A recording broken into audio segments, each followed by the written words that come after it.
भन्ने पूर्व जन्ममा एकजना राजा थियो चित्रकेतु जसको नाम हो। चित्रकेतु नाम गरेका राजा कस्ता थिए भन्नुहुन्छ भने कसरी यसले राक्षस योनिमा बुझ्नुपर्ने कुरो के हो भने राक्षस योनिमा परेर पनि भगवानको भक्ति कसरी गर्यो त के कारणले गर्यो यो बताइदिनुस् भन्ने प्रश्नमा बताउँदै हुनुहुन्छ। यो वृत्रासुर पहिलो जन्ममा चित्रकेतु नाम गरेको राजा थियो। चित्रकेतु नाम गरेका राजा एउटा राज्यका राजा भएर बस्दथे। उनले विवाह गरे, राजाको विवाह भयो। विवाह भइसकेपछि के हुन्छ, यसो विवाह गरे, विवाह पछाडि सन्तान चाहियो, सन्तान जन्मिएन, भएन। जेठी पत्नीबाट सन्तान भएन। लौ यसबाट सन्तान नहुने रहेछ भनेर अर्की पत्नी ल्याए। अर्की पत्नी ल्याए, तिनबाट पनि सन्तान भएन। तेस्री पत्नी ल्याए र पनि भएन। चौथी, पाँचौं, छैटौं गर्दै गर्दै पत्नी त कति ल्याए। कति ल्याए भन्नुहुन्छ भनेदेखि तस्य पत्नी सहस्राणाम सहस्राणाम दशा भवद। चित्रकेतु राजाले श्रीमती 1000 गुणा धेरै पत्नी ल्याए। कति ल्याए भन्दा करोडौं पत्नी ल्याए, महारानी भित्री आए, तर छोरा भएन, कसैबाट भएन। एकबाट पनि सन्तान भएन। सन्तानका लागि भनेर, वंश रक्षाका लागि भनेर विवाह गरे, तर कसैबाट सन्तान भएनन्। जब सन्तान भएनन् अत्यन्त चिन्तित भएका चित्रकेतु राजाले अब अंगिरा नाम गरेका ऋषि उनीहरूका कुलपुरोहित हुनुहुन्थ्यो। अंगिरा ऋषिलाई बोलाएर भने महाराज सन्तान चाहियो, हेर्नु है, सन्तान जसरी पनि चाहियो भनेपछि अब ऋषिले भन्नुभयो उसो भएदेखि एउटा यज्ञ गर, सन्तान प्राप्तिका लागि यज्ञ गर। कस्तो यज्ञ भनेको म तिमीलाई यज्ञ गराउँछु भनेर अंगिरा ऋषिले यज्ञ आरम्भ गर्नुभयो। बोल भक्तवत्सल भगवानको। तर पनि ऋषि के भन्दै हुनुहुन्छ भने बाबु हेर, तिमीलाई सन्तान त हुन्छ, तर मैले यज्ञ गरिकन जन्मिएको सन्तानको पनि आयु खासै त्यति धेरै देखिया हैन, खासै त्यति धेरै देखिया हैन। अल्पायुको हुन्छ भनेको मलाई चल्छ। अल्पायु भयो नि 60, 70, 80 वर्ष बाँचिहाल्ला हैन, 100 वर्षसम्म बाँचिहाल्ला, त्यहाँभन्दा आयु धेरै के चाहियो र। ल ठिकै छ, त्यसो भए यज्ञ भयो। जेठी पत्नीबाट छोरो जन्मियो। राजाले भने कुन पत्नीबाट चाहन्छौ भनेको यिनै हुन्, अब धर्म पत्नी भनेको यिनै हुन्, अरू त सबै एउटै विवाह गरे कि अरू चाहिँ ल्याए कि हुन्, हैन, यिनै हुन् हैन। अब यिनै हुन् धर्म पत्नी, यसैले यिनीबाट भए हुन्छ भनिसकेपछि लौ त्यसो भएदेखि ठिकै छ भनेर अब जेठी पत्नीबाट सन्तान चाहे। श्री हरि श्री हरि ननिदाउन एकैछिनमा निदाइ हाल्नुहुन्छ। के साह्रो, हे भगवान, यो निन्द्रा देवीले पनि के साह्रो सताएको हजुरहरूलाई। श्री हरि। अब यस्ता प्रकारले जेठी पत्नीबाट छोरो जन्मियो। छोरो जन्मिएपछि राजा कति खुसी भयो होला हेर्नु त विचार गर्नु। बल्ल बल्ल अब श्रीमती ल्याए, विवाह गरेर छोरो जन्मियोस् अथवा छोरो चाहियो भनेर लिएर आएका, कुनै पत्नीबाट पनि सन्तान भएको थिएन। आज जेठी पत्नीबाट छोरो जन्मिएपछि धेरै खुसी भएका छन् राजा चित्रकेतु। अत्यन्त खुसीका साथमा आफ्ना दरबारमा बसिरहेका छन्। समय बित्दै गयो। राजा चित्रकेतुको खुसीको सीमा छैन। छोरो जन्मिएपछि समय बित्दै गयो। चित्रकेतु राजा दरबारमा बसिरहेका छन्। अब एउटा अप्ठ्यारोपना फेरि आयो। हेर्नुहोस् के अप्ठ्यारो आयो त भन्नुहुन्छ भने अब जेठी श्रीमतीका घरमा छोरो छ। श्रीमती कतिवटा भन्दा करोडौं छन्। अब जुन पत्नीका घरमा छोरो छ त्यही पत्नीका घरमा धेर जान्थे। ए ठुली होइन के गर्दैछ छोरो भनेको, हजुर सुतिरहेछ। खै हेर मलाई त छोरो पो हेर्न मन लाग्यो भने त्यही जेठीका घरमा पुग्यो। ए छोराले खाएन खाँदैछ, खुवाउ है राम्रोसँग भन। जेठीकै घरमा पुग्यो। होइन छोरो सुतो हजुर भन्न पनि जेठीकै घरमा पुग्नु पर्यो। जेसुकै गर्न जेठीकै घर पुग्नु पर्यो। अरूका घर अलग अलग छन्। सबै रानीलाई बराबरी प्रेम थियो, तर अब त्यो छोरो जन्मिएपछि प्रेम बाँडियो। हेर्नुहोस् है, अब प्रेम बाँडियो। के भन्छन् भनेदेखि अब छोरो बिरामी भयो, भन जेठीकै श्रीमतीसँग पुगे, छोरोलाई यसो भयो भन जेठीसँगै, छोरोसँग यसो कामबाट फुर्सद भयो, काम राजाको कामै काम, कामबाट फुर्सद भयो, अरू श्रीमतीलाई समय दिने होइन। अभी त छोरो जहाँ छ ती पुगिहाल्थे टुप्लुक्का। छोरो पो हेर्नु पर्यो एकछिन भानी, कामबाट फुर्सद पाएपछि एकछिन भानी छोरासँग बस्नु पर्यो भन छोरो भाइ ठाउँमै पुगिहाल्थे। अब एक दिन दुई दिन त बित्दै थियो, अरूले पनि ठिकै छ भने 2-4 दिन बित्यो, वर्ष दिन बित्यो, 2 वर्ष 4 वर्ष 8 वर्ष भयो। एक दिन त सौता मिलेर गफ गर्दैछ हेर्दै, ए दिदी होइन तिमीले हाम्रा बुढाको मुख नदेखेको कति दिन भयो भनेको 8 वर्ष भयो भन्छ। हेर्नु है कहाँ छ बुढा भनेको त्यो पल्लो घरका छ सौता कति दिन भने 8 वर्ष भयो। अनि तिमीले नि भनेको जति तिमीले उति मैले हैन, जति दिन भयो तिमीले नदेखा त्यति दिन भयो मैले भने। राम हेर हाम्रा बुढाले चटक्कै बिर्सिआयो भनेको म कता पछि त साह्रै माया गर्थे त हामीलाई भन्छ नि, पछि त साह्रै माया गर्थे त, अहिले त चटक्कै बिर्सिए। होइन हाम्रा बुढा बिग्रिए अब साथी हामीलाई माया गर्दैन भने। अब एक आपसमा कुरो हुँदै थियो, एउटैले भने हेर तिमीहरूलाई थाहै छैन, मलाई त अस्तिदेखि यो कुरो भन्न मन लागेको, हामीलाई हाम्रा बुढाले माया नगर्नुमा एउटै हो कारण, त्यो सौताको छोरो। त्यसको छोरो नजन्मिएले हामीलाई त्यति माया गर्ने बुढा, आज त्यसको छोरो जन्मिएपछि हामीतिर फर्किँदैनन्, ढाड देखाइदिएर हिँड्छ।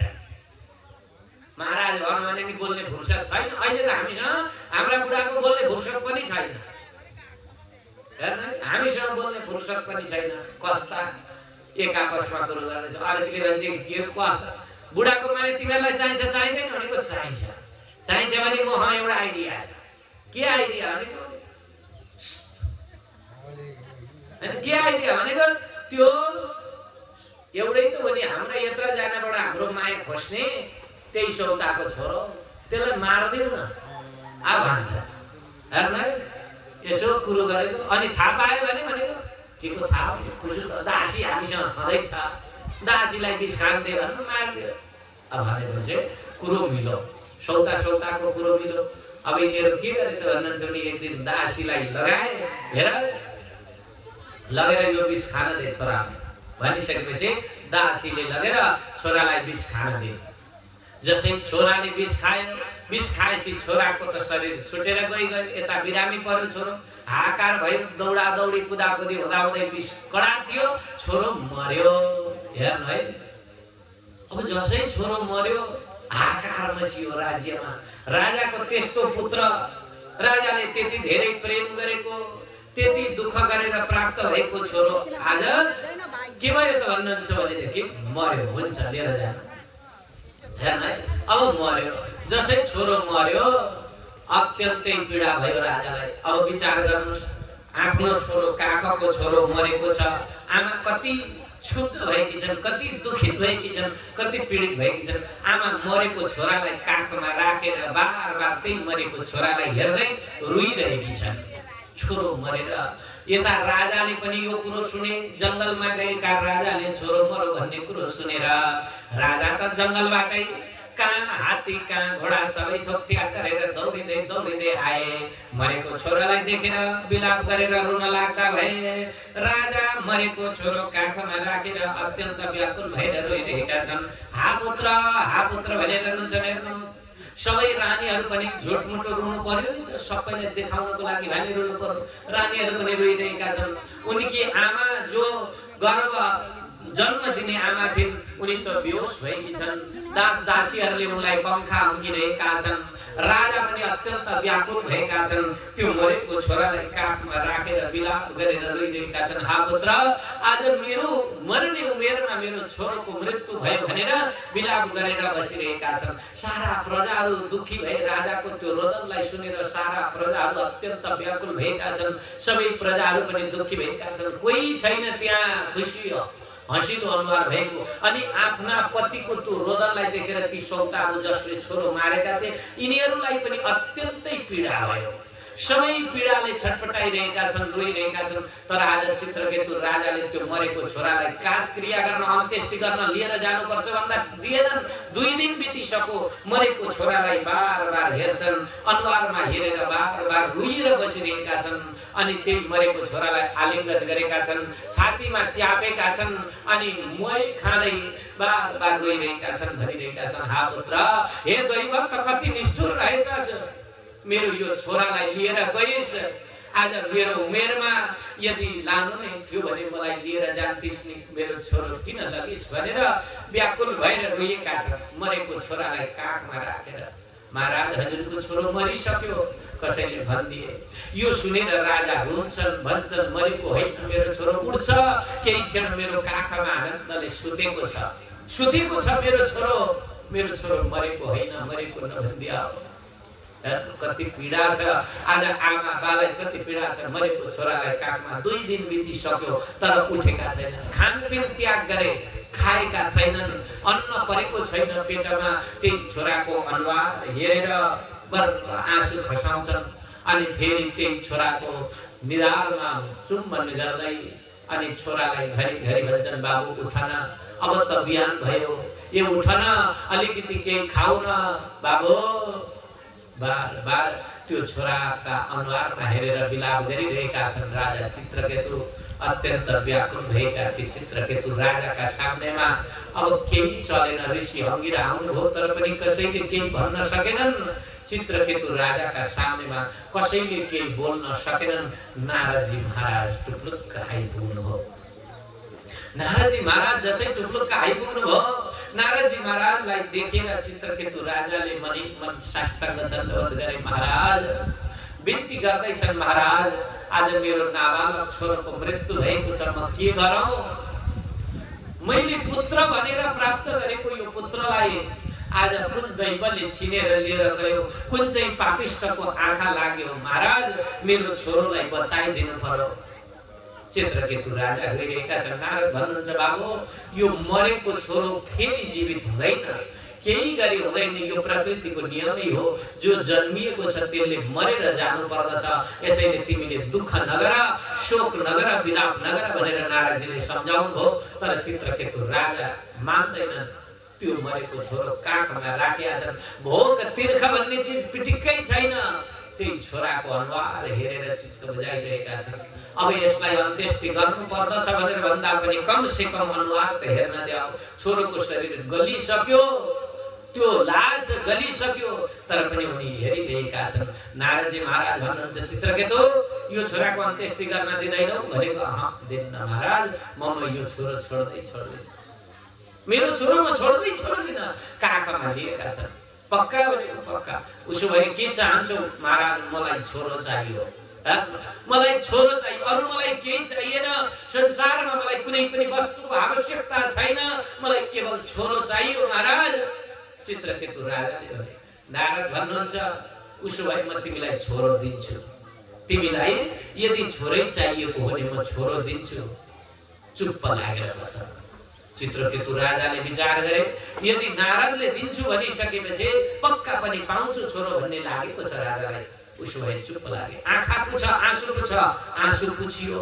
अनि त्यहाँबाट ल बस भनेपछि बसे। लिप्न लगाउनु भनेर चाहिँ महाराजले भुइँमा लिपेर त्यसलाई लडाइदिनु भयो। जुन मरेको लास थियो बच्चाको, त्यसलाई लडाइदिनु भयो। त्यहाँनिर लडाउन लगाउनु भयो। अनि त्यहाँबाट यता बस भनेर चित्रकेतु राजा एकापट्टि बसेका छन्। त्यो पुत्रलाई लडाइएको छ। नारदजी महाराजले मन्त्र पढेर त्यो मरेको शरीरमा मन्त्र जसै छिटा पार्नु भएको, त्यो पानीको छिटा पर्ने बित्तिकै त्यो बालक त उठेर बस्यो। बालक। अब यसरी उठेर बसिसकेपछि अब राजा कति खुसी भएका छन्। हेर्नुहोस् है, कति खुसी भएका छन् राजा। राजा दौडिएर गए आलिङ्गन गर्नको लागि भनेर, हे छोरा भनेर बोलाउन गएका। तर छोराले परैबाट हात उचालेर भन्यो कि तिमी को हौ? तिमी को हौ? मलाई नछौ। छोराको कुरो सुनेर राजा छक्क परे। होइन, के भन्छ यो? म तेरो बुवा हुँ, तेरो बाबु हुँ। होइन, चिनिनस्? कुन चाहिँ बाबु? कति नम्बरे बाबु? बाबु त बाबु, कति नम्बरे बाबु? कर्मभिर भ्राम्यमाणस्य देवतिर्यन्द्रियोनिषु। हे पिताजी, म त यो मेरा कर्मका आधारमा पृथ्वीमा त लाखौं जन्म लिइसके। जब जब जन्म लिन्छ त्यति बेला एउटा बाउ हुन्छै हुन्छ, एउटा आमा हुन्छै हुन्छ। कति जन्म भए मेरा, कहिले तपाई बाउ हुनुभयो, कहिले छोरो हुनुभयो, कहिले हजुरबा हुनुभयो, कहिले शत्रु हुनुभयो, कहिले मित्र हुनुभयो। यो त मेरो कर्म भोग गर्नका लागि भनेर म संसारमा आएको हुँ। मैले यो संसारमा मेरा कर्म गर्नु पर्दछ। यही कर्म भोग्नको लागि आउँदा एउटा निमित्त बनाएर आउने गर्दछु। यसैले तपाई कति नम्बरे बाउ? अरे मैले यो शरीर त्याग गरेर गइकन पनि 2 जन्म बिताइसके। मैले पुतली भूषणाको जन्म त बिताइसके। बताइदिनुस् तपाई कुन चाहिँ बाउ हो? छक्क परेर म छोरो भनेर 3 दिनदेखि काखमा मरेको छोरालाई लिएर व्याकुल भएर रुइएर खान पिन छोडेर छोरो भनेर लागिरहेको थिए। तर आज मेरै छोराले तकोस भनेर चिन्दिएन, चिन्न बिर्सियो मेरो छोराले। भनेपछि यो संसार व्यर्थ रहेछ। नारदजी महाराज भन्नुहुन्छ, हेर बाबु, यो संसार भनेको व्यर्थको संसार छ। यो माया ममता नाता गोता यी सबै कुराहरू व्यर्थका हुन्। यी त केवल निमित्त मात्रै बनाएर हामीले हाम्रो कर्म गर्नका लागि संसारमा आउने हो। यही कर्म गर्नका लागि संसारमा आउँदाखेरि कसै न कसैलाई बुबा, कसै न कसैलाई आमा बनाउनै पर्दछ। यही बनाउनको लागि भनेर आएको हो। यसैले कस्मिन् जन्ममै भवान् मातरं पितरं च ते कर्मभिर भ्राम्यमाणस्य देवतिर्यन्द्रियोनिषु। कर्मभिर भ्राम्यमाणस्य देवतिर्यन्द्रियोनिषु। कर्ममा घुमिरहेको व्यक्ति कहिले देवता बन्यो, कहिले तिर्यन भयो, कहिले मनुष्य भयो। अनेक गरिरहेको 84 योनिमा घुमिरहेको छ। यो चक्र चलिरहेको छ। यसैले तपाई कुन जन्मको बुबा हो? बिचरा अभाग भए। नारद भन्नुहुन्छ, भन्देऊ तिमी कति नम्बरी बाबु हौ भन्देऊ। हे प्रभु, म जान्दिन, म त छोरो मात्रै भनेको थियो। मैले बुझे यो संसार भनेको व्यर्थको रहेछ। नारदजीले पनि उपदेश दिनुहुन्छ, हेर बाबु, यो संसारमा हामी आमा छोरा छोरी घर व्यवहार भनेर जसरी आएका छौँ, यो भनेको त केवल के हो त भन्दा यात्रा हो। यात्राको लागि भनेर आएका। हामी यहाँबाट जानु पर्यो, कहीँ खाँदबारी जानु पर्यो अथवा कहीँ जानु पर्यो। जाँदाखेरि यहाँबाट जाँदा बाटामा गाडी बिग्रियो अथवा टाढाको यात्रा छ भने होटलको बास हुन्छ। होटलमा एक रातको लागि भनेर हामीले 1000 रुपैयाँ, 1500, 500, 10,000 कति छ त्यसको रेट, त्यति तिरेर रातभरि बस्न पाउँछौँ। त्यस्तै यो संसार पनि त्यस्तै हो। हामीले पहिले नै तिरेर आएका छौँ। कति रुपैयाँ कति दिन तिर्ने भनेर, कति दिनको लागि भनेर पहिले नै हामीले एडभान्स बुकिङ गरेर हामी यहाँ आएका छौँ। जुन दिन हाम्रो त्यो पैसो सकिन्छ त्यो दिन हामीले यहाँबाट छोडेर जानु पर्दछ। छोडेर जाँदा न छोरो साथमा जान्छ, न श्रीमती साथमा जान्छ, न हामीले बनाएको ठुला बिल्डिङ र घर साथमा जान्छ, न मैले किनेको खेती नै साथमा जान्छ। कोही पनि जाँदैन, एक्लै जाने हो, एक्लै आउने अनि एक्लै जाने हो। यो भनेको त एउटा होटलमा बसेको। तर जाने बेला म लिएर जान्छु भन्दा हुँदैन, भन्छ त हुँदैन। यहाँ होटलमा हामी गएर बसिआएको छौँ। रातभरि बसुन्जेली जसरी बसे पनि हुन्छ। फेरि अर्को रातभरि तपाईँ त्यो होटलमा जसरी बसे पनि हुन्छ। खाटा मुनि सुते पनि हुन्छ। टोयलेटमा रातभरि बसे पनि हुन्छ। रातभरि नुहाए पनि हुन्छ। रातभरि टिभी हेरे पनि हुन्छ। तन्ना ओढेर सुते पनि हुन्छ। सिरक ओढेर सुते पनि हुन्छ। पंखा चलाएर सुते पनि हुन्छ। होइन म रातभरि उभिरहन्छु भने पनि होटल मालिकले केही भन्दैन। त्यो कोठो एक रातको लागि तपाईको। अब भोलिपल्ट जब समय सकिन्छ तब जाने बेलामा राति हेरेको टिभी भनेर काँधमा हालेर बोकेर जान पनि पाइँदैन। राति ओडेको सिरक भनेर बोकेर लान पनि पाइँदैन। पाइन्छ त? पाइँदैन। हेर्नु, रातभरिको लागि तपाईको जति बेला तपाईले तिरेको पैसो सकिन्छ, पैसो सकिएपछि हेर्नु, बरु होटलमा त पैसो थप्न पाइन्छ, तर यो संसारमा पाइँदैन। हेर्नु, यो संसार रूपी जुन हामी यहाँ बस्नको लागि आएका छौँ, यसमा म थपेर अलिकति थप्छु। मेरो थोरै मिलेकै छैन, घरको व्यवहार मिलेको छैन भनेर थप्न पाइँदैन। पहिले नै जति राखेर आएका छौँ त्यति नै। कसैले 10 वर्षको लागि राखेर आउँछ, कोही 100 वर्षको लागि राखेर आउँछ, कोही 105 वर्षको लागि राखेर आउँछ। जति राखेको छ त्यति मात्रै हामीले भोग गर्ने हो। नारदजी महाराजले सम्झाउँदै हुनुहुन्छ, हेर्नुहोस्, अब मैले यहाँ भोग गरेको भनेर यो खामा पनि बोकेर जान्छु, खुट्टा पनि बोकेर जान्छु, खाट पनि लिएर जान्छु भने पनि पाइँदैन। पाइन्छ त? पाइँदैन नि लिएर जान। जसरी त्यो होटलबाट हामीले केही लिएर जान पाइँदैन। जे लिएर बसेका थियौँ त्यति मात्रै, हामी जे लिएर आएको त्यति मात्रै लिएर जाने हो। त्यहाँभन्दा एक रति पनि बढ्दैन। तपाईँ 1.5 किलो जन्मिनु भएको, जाँदा पनि त्यही 1.5 किलो लिएर जाने हो, त्योभन्दा बेसी हुँदैन। भन्नु होला मेरो त 100 किलोको ज्यान छ भने गजब त पर्नु होला, हुँदैन। लगेर खरानी पार्छन्, छोराले त्यही 1.5 किलो जति यसो काँडामा हालेर लगेर पोकामा सेतो अडा पोका फालिदिन्छ। त्यति हो लिएर जाने होइन।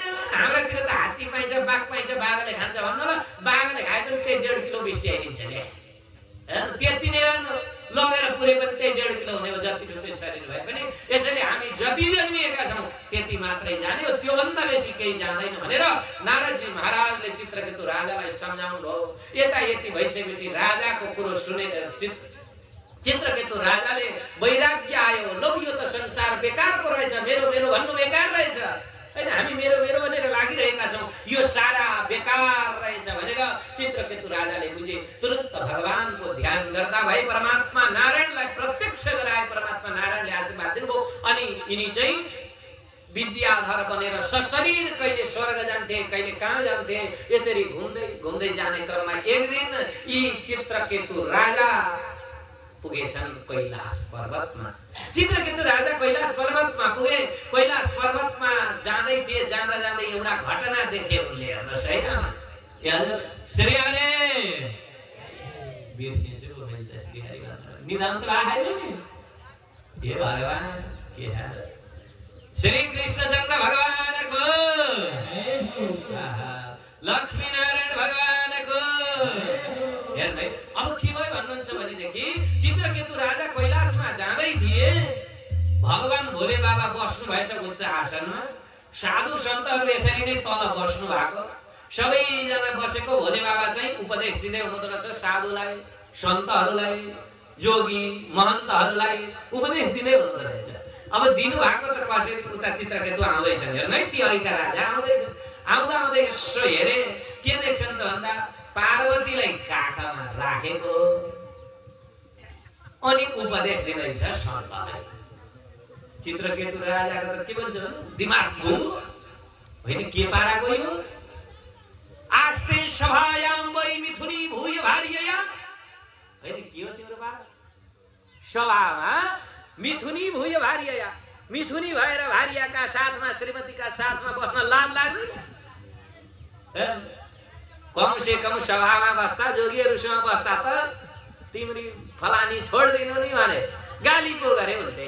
भगवान शिवलाई के भन्छ, कम से कम एउटी श्रीमती जति विजयसँगै गर्नुपर्छ, लाज शरम छैन तिमीलाई। सभामा बस्दा त कम से कम छोड, लाज पछेका भनेर गाली गरे।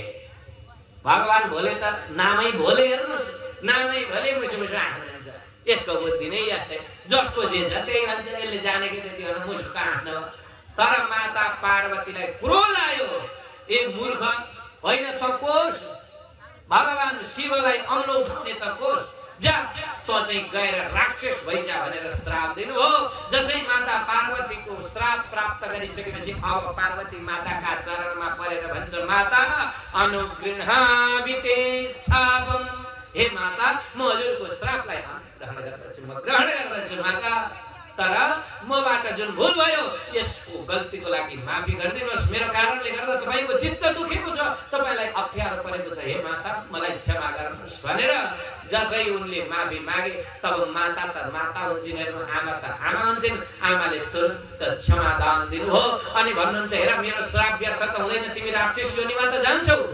तर राक्षस योनिमा गए पनि भगवानको स्मरण तिमीलाई भइरहोस्, यो मेरो आशीर्वाद छ भनेर माताले आशीर्वाद दिनुभएको हुनाले गर्दा माता पार्वतीको श्राप पाएर यो चित्रकेतु राजा राक्षस योनिमा गएर वृत्रासुर भएर जन्मियो भन्ने कथा सुखदेव स्वामीले राजा परीक्षितलाई सुनाउनुभयो। बोल भक्तवत्सल